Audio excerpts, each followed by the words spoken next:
Welcome back to the Malted Man Cave. Tonight we have our second review of our doubleheader, and we obviously saved the best for last. We have Springbank Cask Strength 12 years old. Probably my second favorite whiskey right now. As you notice, I did not flip this bottle as many times as I normally do my other bottles, because this is very precious to me, and there's not a whole lot left. And if I would have dropped this and broke this, I would have been lapping this off my carpet. That would have happened, and I would have felt no shame. It's that good. So, Springbank, one of my new favorite distilleries. I wish I would have known about this much sooner, but better late than never, right, guys? So, Springbank is an amazing distillery on the island of Campbeltown in Scotland. I believe there's only 2 distilleries left there, and obviously this is the better one. And Springbank actually has 3 brands to it. One is Longrow, which is a very heavily peated Scotch, and you have Hazelburn, which is an unpeated Scotch. I have not had either, and I am really wanting to try both. So if anybody has some out there and wants to send me some, Malted Man Cave, I'm here for you guys. I'll also buy it from you, buy it off you as well. I just haven't been able to find it anywhere. So, Springbank, a little fun facts about Springbank. They are known for distilling 2.8 times, yes. Not 2.5, which they sometimes say. Not 3, not twice, but 2.8. They actually say 2.5, but I was watching a distillery tour, and the guide actually said 2.8.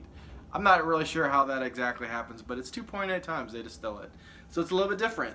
Probably a little bit smoother, more like an Irish whiskey, but not too smooth. This is better than Irish whiskey. Yeah, so a little bit more about Springbank. All of their Springbank varieties start at 72% ABV before the maturation process starts, or before they water it down, before they put them in the barrels. This particular Scotch is used with 70% sherry. Am I right on that? I'm like freaking out now. I like knew for sure before, now I'm like doubting myself. Yeah, 70% sherry and 30% bourbon barrels. Whatever they did, it's freaking fantastic. Anything else I want to say about this? Nope. Enough blabbering. We're going to be kind of short and sweet with this review. So we're going to pour a little bit of this delicious nectar of the gods. We're going to nose it. We're going to taste it. I'm going to tell you a little bit about what I get, and we're going to score it. And then I'm going to enjoy this by myself. Probably finish this off this weekend. I know, TMI, guys, TMI. Needless to say, it's going to be a good weekend. Oh my gosh. This is by far the most complex whiskey I've had to date. By far. It's not even close. I get a slight whiff of smoke and cheese. And maybe that doesn't sound good as I say it, but it's a good thing. A slight whiff of smoke and cheese. Butter, like you're smelling a potato, baked potato, as you put kind of butter on it. It's kind of like melted, and like the heat's coming off, kind of what you smell, a little butter. Next, I want you to imagine that this is a Coke bottle. Someone just took some kind of smoke, a delicious peat smoke, and sprayed it in there. And then as it's kind of wafting out, you kind of smell this Coca Cola mixed with this delicious Campbeltown peat smoke. It's fantastic. Fantastic.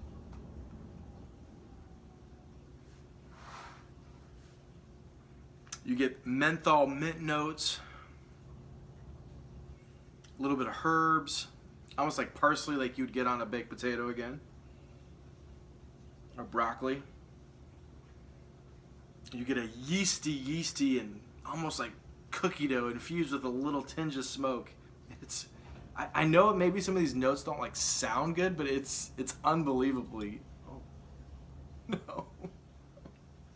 I'm gonna have to. Am I gonna do it? I may go lick it off the floor. That might happen. No, I won't do it. There's still enough left. Don't spill out.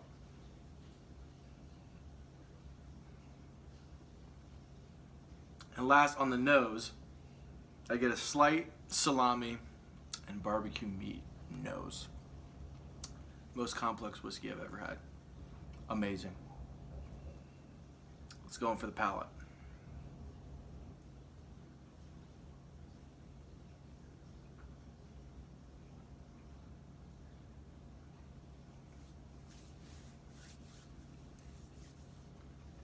Again, Coca Cola, or maybe just a cola, not necessarily Coca Cola, almost like an RC Cola, generic cola, but a good cola nonetheless. You get Digestif biscuits, just this biscuity, delicious note, just encompassing everything. It's just got this like oomph, like you're chewing on biscuits and cola and mint and like some sherry plums are put on top. And then to top it off, you get like this icing sugar note. Like you're sucking on like a thing of icing sugar.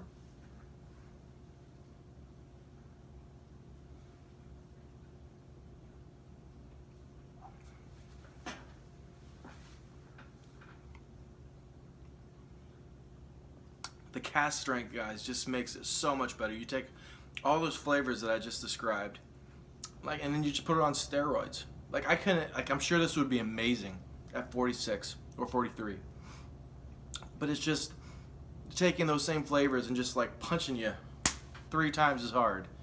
It's and then if you don't even like it that hard, you can dial it down. That's the beautiful thing about cask strength, is you can dial it down to your own preferable flavor dial, if you will. It's just, I'm really obsessed with cask strength whiskeys right now. If I could get every whiskey cask strength, I would.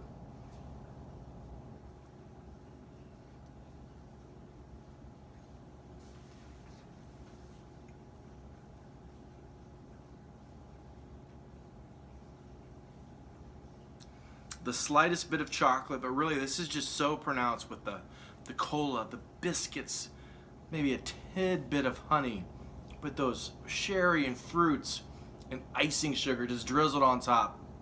But then it's perfectly balanced, because then you got the smoky flavors, little bits of cheese, little bits of salami and meat notes, just all in there, perfectly bundled together, rounded, no sharp notes, no... words can't even describe like how amazingly balanced it is. When I first started drinking whiskey, you know, I'd hear these people saying all these notes that they got, and then it's very, very complex and it's very fancy, and I just thought it was a bunch of BS. But obviously, the more I drink and the more I try and the more I experience, I'm starting to understand. But this truly is complex, and complex just means you get so many different flavors. It's just, there's just so many flavors, and the beautiful thing is that it works together, because you can get some amazingly complex whiskeys, amazing complex whiskey with tons of different flavors, but it doesn't go together. It's just like, oh, that's a great sherry note, but that, what the frick is that note? Or it may even be like a butterscotch note, but it doesn't mix with this salami note. Funny thing is, actually, I get a little butterscotch on the finish, and it goes perfectly well with it. But I'm just giving you an example of how certain notes cannot mix. But every single thing that I've already listed flows perfectly, and it's weird. I never thought I would have liked a whiskey that has barbecue meats, salami, cheese with smoke, as I didn't even used to like peated whiskey. And then you get like the sweet fruit sugars, and like you have to go get this, guys. This is my second favorite whiskey behind GlenDronach 15. This is a 95 out of 100. Malted Man Cave Mark is a 95 out of 100. This is the second best whiskey I've ever had. And there's some days that I prefer this to the GlenDronach 15, just due to the complexity. But if I were on a sherry bomb, obviously I go for the GlenDronach. But Springbank, cask strength 12. Don't go out and get it, because I want it. All right, guys, It's good to see you again. This is my last review of the night. I made a Maker's Mark review earlier. Go check that out. Like, subscribe, dislike if you don't like it. I don't know why. I'm freaking awesome. But hey, do what you will. To each his own. Sláinte.